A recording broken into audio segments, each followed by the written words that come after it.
అందరికీ నమస్కారం. Welcome to news local. Thoorpu Godavari జిల్లా కపిలేశ్వరం మండలం కోరుమిల్లి గ్రామంలో సలాది చిన్న ఆధ్వర్యంలో అధిక సంఖ్యలో వైకాపా నాయకులు జనసేన పార్టీలో చేరారు. వారికి కాకినాడ రూరల్ ఎమ్మెల్యే పంతం నానాజీ, రాష్ట్ర నీటిపారుదల అభివృద్ధి సంస్థ చైర్మన్ వేగుళ్ల లీలాకృష్ణ, కొత్తపేట నియోజకవర్గం జనసేన ఇన్ఛార్జ్ బండారు శ్రీనివాసులు జనసేన కండువా కప్పి పార్టీలోకి సాదరంగా ఆహ్వానం పలికారు. కోరుమిల్లి గ్రామం జనసేన పార్టీ అడ్డా అని, ఎప్పుడు ఏ ఎన్నికలు జరిగినా జనసేన పార్టీ బలపరిచిన అభ్యర్థులకు భారీ మెజార్టీ వస్తుందని జనసేన పార్టీ ఇన్ఛార్జ్ వేగుళ్ల లీలాకృష్ణ కొనియాడారు. మండపేట నియోజకవర్గంలో జనసేన పార్టీలో చేరికలు కోరుమిల్లి గ్రామం నుండే ప్రారంభించామని, కేశవరం గ్రామం వరకు పార్టీలో చేరికలు ఉంటాయని వివరించారు. సలాది చిన్న నేతృత్వంలో తన మిత్ర బృందం చేరికతో జనసేన పార్టీ మరింత బలోపేతం అవుతుందని వేగుళ్ల లీలాకృష్ణ ధీమా వ్యక్తం చేశారు. ఎన్డీఏ కూటమిలో మనస్పర్ధలు స్పష్టించేందుకు వైకాపా ఆధీనంలో సోషల్ మీడియాలో నిరాధార ప్రచారం చేస్తుందని, అటువంటి దుష్ప్రచారాన్ని జన సైనికులు తిప్పికొట్టాలని కాకినాడ రూరల్ ఎమ్మెల్యే పంతం నానాజీ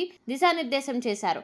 పవన్ కళ్యాణ్ ఎప్పటికైనా సీఎం పదవి అలంకరిస్తారని జన సైనికులు ఓర్పు వహించాలన్నారు. పవన్ కళ్యాణ్ దృష్టిలో కోరుమిల్లి గ్రామానికి ఒక ప్రత్యేక గుర్తింపు ఉందని కొత్తపేట నియోజకవర్గ జనసేన పార్టీ ఇన్ఛార్జ్ బండారు శ్రీనివాస్ పేర్కొన్నారు. ఈ జాయినింగ్ కార్యక్రమంలో మండల జనసేన పార్టీ అధ్యక్షుడు తుట్టుపు నాగరాజు, గ్రామ అధ్యక్షుడు అరిగేల పాపారావు, తడాల రామకృష్ణ, కోరుమిల్లి మాచర పిఎసిఎస్ చైర్పర్సన్లు తుట్టుపు లోవరాజు, గుర్రాల సత్య, తారాకృష్ణ, సుంకర గణపతి, ఎంపీటీసీ వెంకటేశ్వరరావు, పాలూరి సంతోషి, దుర్గలోవా వందలాదిగా జన సైనికులు పాల్గొన్నారు.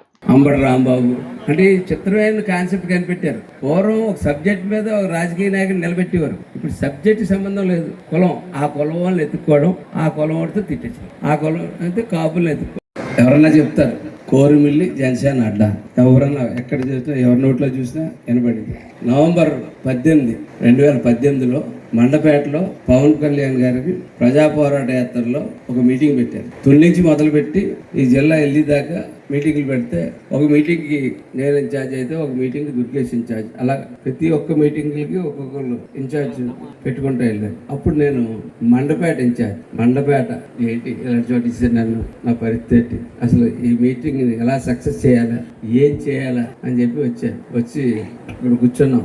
అక్కడ ఒక ఆఫీస్ ఉంది, సత్యనారాయణ గారి ఆఫీస్. అక్కడ కూర్చున్నాం. కూర్చుని కదలట్లేదు, 2 రోజులు అయిపోతుంది, ఎవరి కాళ్ళు చెప్తున్నారు కానీ ఈ లోపల చెప్పారు నాకు కోరుమిల్లు గురించి. కోరుమిల్లు ఉంటుండగా మీరెందుకంటే భయపడతారు, కోరుమిల్లు దాని గురించి అసలు మీరు చింత పడక్కర్లేదు, ఆ ఒక్క ఊరు చాలు. చిత్రం ఏంటంటే అప్పుడు వైసీపీ నుంచి దూరం అయిపోయి అలిగి ఇంట్లో కూర్చున్నాడు లీలాకృష్ణ. వెళ్ళి పురమాయించుకుని మధ్యాహ్నం భోజనం టైం లీలాకృష్ణ ఇంటికి వెళ్ళివాడు. బాబు ఇక్కడ ఏంటి పరిస్థితి, వాతావరణం ఎలా చేయాలా ఏంటి అని చెప్పి లీలాకృష్ణ అడిగారు. అడిగి వచ్చి అయితే పోయే వెహికల్స్ పంపాలా ఎలాగో అంటే, జనసేన పార్టీకి ఎప్పుడు వెహికల్స్ పెట్టి మనుషులు తీసుకురావడం కాదు, కౌరు తినడానికి. ఈ ఆటో ఎలా ఒకసారి తిరిగి వెళ్ళిపోతే మళ్ళీ ఇంకొకరికి తెలియదు అంటే ఆటో వెనకాల ఆటో వెళ్ళాలబ్బాయి.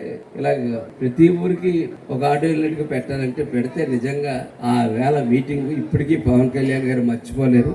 మండపేటలో 23వ తారీఖు, నవంబర్ 23వ తారీఖును 18లో జరిగినటువంటి మీటింగు ప్రజా పోరాట యాత్రలో ఎక్కడా జరగలేదు. ఆ వేళ మీటింగ్ అది నియోజకవర్గంలో అయినా సరే కోరుమిల్లిరా అని చెప్పుకునే స్థాయిలో ఉంటుంది. యువత చాలా బలమైన నాయకుడు, గట్టుడు, మొండోడు, బలమైనోడు, మీకోసం ఎంతవరకైనా పోరాడే నాయకుడు మీ లీలాకృష్ణ గారు.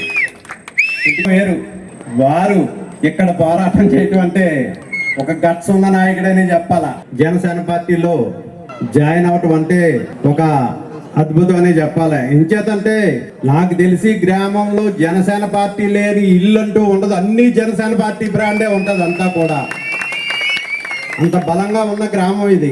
గతంలో 2019లో కూడా మన గ్రామాన్ని మనం ఒంటరిగా పోటీ చేసిన జనసేన పార్టీ తరఫున లీలాకృష్ణ గారికి సుమారు 3000 ఓట్లు ఇచ్చిన ఘనత మన కోరుమిల్లి గ్రామాన్ని అనే చెప్పాలా.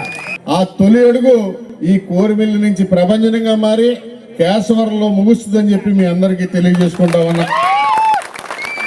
ఈ జాయినింగ్లని ప్రతి వారం కూడా కోరుమిల్లి నుంచి మొదలెట్టి ప్రతి వారం లాస్ట్లో ఎన్నికలు వచ్చే రోజు కేశవరం వరకు కూడా ఎన్నికలు వచ్చే రోజు అందరూ కూడా నేను ఒక్కసారి చిన్న విషయం చెప్పాలి.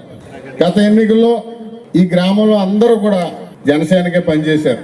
ఏదో ఒకరిద్దరు మాత్రమే వారికి ఉన్న పార్టీలతో పనిచేశారు. వారు ఎప్పటి నుంచో ఆ పార్టీలో కొనసాగారు. కానీ ధర్మిల కొన్ని పరిణామాల వల్ల, ఇక్కడ ఒక వలస వ్యక్తి రావడం వల్ల ఆ వలస వ్యక్తికి గతంలో మనకి ఉన్న సన్నిహిత భావాన్ని సన్నిహిత సంబంధాలని దృష్టిలో ఉంచుకుని 2019లో కూడా మొన్నటి వరకు కూడా మన పార్టీలో ఉన్న వాళ్ళు కొంతమంది అటు పనిచేయడం జరిగింది.